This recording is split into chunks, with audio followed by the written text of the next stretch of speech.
est 9h19 sur TV Finance et nous sommes avec David Derry. Bonjour David. Bonjour. Donc vous êtes social media manager chez eToro, donc la plateforme de social trading. Et on va parler aujourd'hui de crypto-monnaie. On commence avec le Bitcoin, ça fait 10 ans déjà. Est-ce que ça se fête?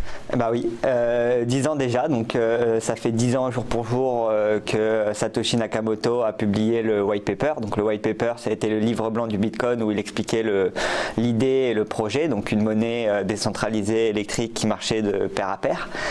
Et donc aujourd'hui ça fait 10 ans, donc on peut voir à l'écran déjà que nous chez eToro on l'a bien fêté en offrant des cupcakes à pas mal de monde. On a aussi installé un distributeur Bitcoin qui s'activait sur la musique, donc il fallait chanter Happy Birthday Bitcoin pour pouvoir l'activer.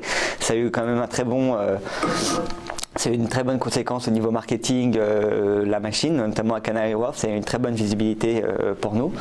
Et donc oui, dans l'idée d'eToro, c'est vraiment d'ouvrir et de développer et de rendre accessible le trading et le trading de la crypto-monnaie aussi.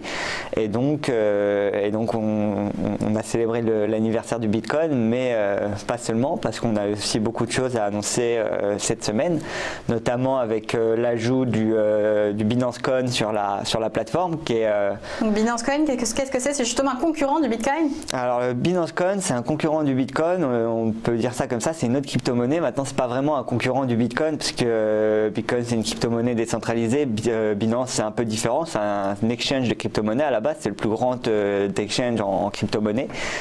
Juste pour petite info, aujourd'hui Binance en 2018 était plus profitable que des banques comme la Deutsche Bank. Ils ont réalisé plus de 200 millions de profitabilité, de bénéfices sur l'année 2018, notamment au deuxième semestre 2018 avec le boom des crypto-monnaies. Et en fait, le Binance Coin est leur crypto-monnaie qui permet en fait d'avoir des frais réduits sur la plateforme, etc., etc. Et donc c'est la crypto-monnaie qui alimente un peu la plateforme de trading Binance. Mais alors, comment ça se fait qu'ils ont eu beaucoup de volume, mais ils sont quand même moins connus?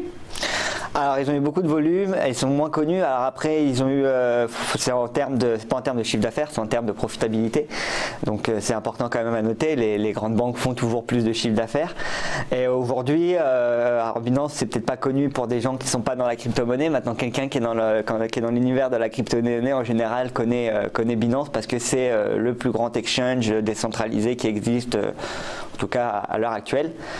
Et en plus on peut voir en termes de trading sur le prix du Binance, on peut voir que c'est l'une des crypto-monnaies qui n'est pas l'une des plus volatiles. Donc bien sûr elle a connu des mouvements comme beaucoup de crypto-monnaies. Donc comme vous l'avez dit, elle a connu un pic en 2018 en même temps que la plupart. Ouais. Donc elle est montée à un peu plus de 23 $, vers les 25 $. On est monté pour recorriger ensuite et pour redescendre vers les 10 $. Aujourd'hui on peut voir qu'on est vraiment en train de se stabiliser autour de cette valeur qui est ici là, c'est-à-dire les 10 $. Et donc hop. Et donc vous, ça fait un moment que vous la suivez chez eToro, mais là vous l'avez ajoutée à la plateforme, pourquoi? C'est pour plusieurs raisons. Déjà c'est pour permettre à nos clients qui souhaitent se diversifier dans les crypto-monnaies de pouvoir investir dans d'autres crypto-monnaies et pas forcément l'Ethereum, le Bitcoin et que ça. Ensuite ça a été beaucoup demandé par nos utilisateurs pour diversifier leur portefeuille et on pense vraiment chez eToro que plus on a d'actifs cryptographiques, alors après on n'ajoute pas tout et n'importe quoi parce qu'il faut noter qu'il y a plus de 2000 crypto-monnaies, donc on essaie quand même de rajouter les crypto-monnaies les plus sérieuses. Et on a vraiment considéré que Binance était le cas. En plus, l'entreprise, la mentalité et la vision de Binance est un peu la même que celle d'eToro.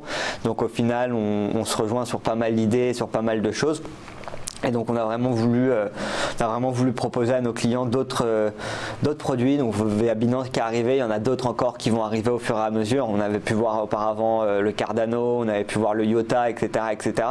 Et donc notre but c'est vraiment en fait de proposer un maximum d'actifs pour nos clients. Donc après on rajoute des crypto-monnaies, mais pas que, on rajoute aussi d'autres actions. Donc ça peut être des actions dans le style, on a rajouté Tilray récemment, on a rajouté pas mal d'actions sur les marchés chinois aussi.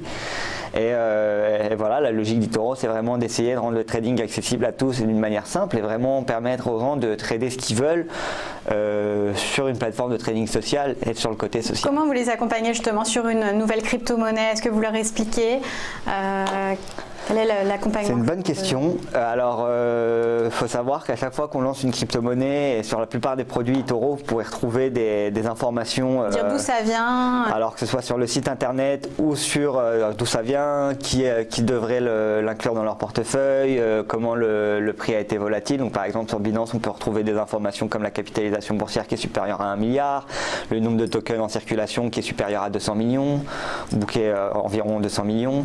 On peut retrouver toutes ces infos là. Alors on a juste à cliquer sur la page BNB. Hop, on va retourner, on va faire marché. Et alors, une fois qu'on est sur la page BNB, on a le texte qui va s'afficher. Hop, alors dans statistiques, on va et ensuite dans dernière information. Donc ici il y a bon là c'était pas à jour, mais normalement ici il y aura une petite explication, un carré explicatif. Il y a aussi des articles de blog. Donc si on tape BNB, eToro, blog. BNB, c'est le nom de l'émetteur de cette monnaie? C'est le nom en fait, c'est le ticker de la crypto-monnaie BNB. D'accord. Et il vient d'où? Est-ce qu'il vient comme le Bitcoin Il vient de Binance, donc c'est pas quelque chose de décentralisé. Il y a une maison mère derrière qui est la plateforme de trading Binance et qui contrôle les réserves, ce qui est d'ailleurs aussi une grosse différence par rapport au Bitcoin, parce que le Bitcoin est totalement décentralisé. Donc et il est vulnérable à d'autres choses, qui n'est pas forcément vulnérable sur le Binance Coin. Maintenant, le Binance Coin est beaucoup plus centralisé que Bitcoin, parce qu'il y a une entité, on sait qui sont derrière ce coin, et on connaît les fondateurs de Binance, on connaît les employés, etc. etc. Et donc c'est vraiment l'idée. En plus on est encore parti encore plus loin dans les crypto-monnaies, parce qu'on a enfin annoncé à nos utilisateurs ce qui était très attendu, c'était le lancement du wallet eToro. Donc le wallet eToro, c'est un portefeuille en fait qui permet de recevoir et d'envoyer des bitcoins.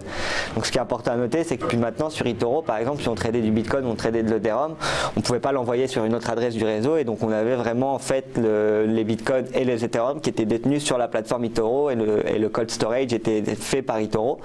Et là on a rajouté, donc les utilisateurs peuvent le télécharger. L'application s'appelle eToro X, elle est disponible sur Android et App Store, et en fait ils peuvent commencer alors pour le moment il y a Bitcoin, Ethereum, Litecoin et Bitcoin Cash il me semble, et ils peuvent commencer à recevoir et à envoyer des crypto-monnaies, et c'est vraiment dans un but de diversifier. Donc on peut par exemple sur le portefeuille, on peut voir là à l'écran, on peut voir différentes choses. On peut voir notre solde, et on peut voir en fait tous les trades qui ont été, on peut voir notre balance donc en crypto-monnaie, et tous les trades après qui ont été ouverts sur la crypto-monnaie. Donc là, il y a un exemple avec quelques captures d'écran. Malheureusement, on ne peut pas faire un démo en live parce que c'est sur Android ou App Store, il n'y a pas encore d'application web. Mais on peut très bien voir, voilà, ici on détient le solde, donc on a toutes les crypto-monnaies. Il suffit de cliquer après sur Ethereum ou sur Bitcoin. On va avoir une page qui s'affiche, donc celle du milieu, pour envoyer ou recevoir de l'argent. Il suffit de cliquer sur envoyer pour envoyer, recevoir pour recevoir. C'est un utilisateur précis, ou alors juste on choisit de se débarrasser aujourd'hui de l'Ethereum par exemple? Alors c'est surtout pour faire des transferts. Si on veut se débarrasser de l'Ethereum et qu'on en a sur eToro, on peut décider de vous offrir une position de vente.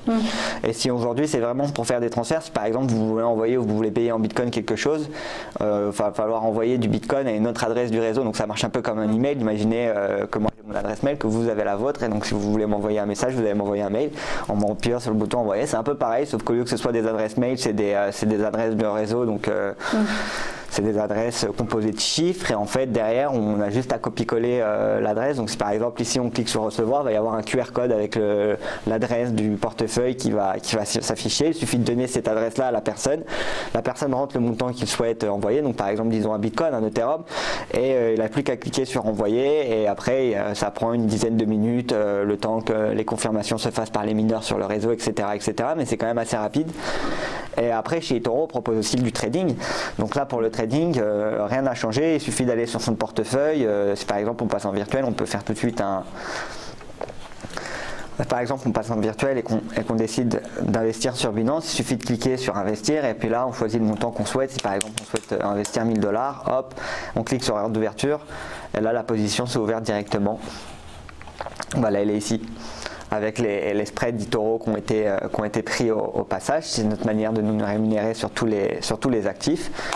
Et donc ensuite, après, on peut comme ça composer un portefeuille. Et puis aujourd'hui, la nouveauté, on peut aussi transférer ces Ethereum et ces Bitcoins dans le réseau. Et donc ça a été quelque chose de beaucoup demandé par nos utilisateurs. Et quand est-ce que ce sera disponible sur la plateforme web pour les cryptos? Pour le moment, c'est pas prévu tout de suite. C'est vraiment pour le moment sur Android et App Store. Après, nous, il faut qu'on s'assure la sécurité. Il y a pas mal de choses à faire, notamment au niveau de la sécurité pour pas qu'il y ait de problèmes et de hacks.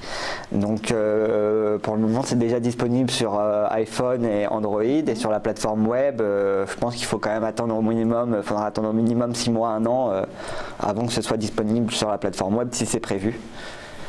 Donc je rappelle le nom de ce lancement, eToro X. Merci beaucoup à David Derry, Merci à vous. Social Media Manager chez eToro.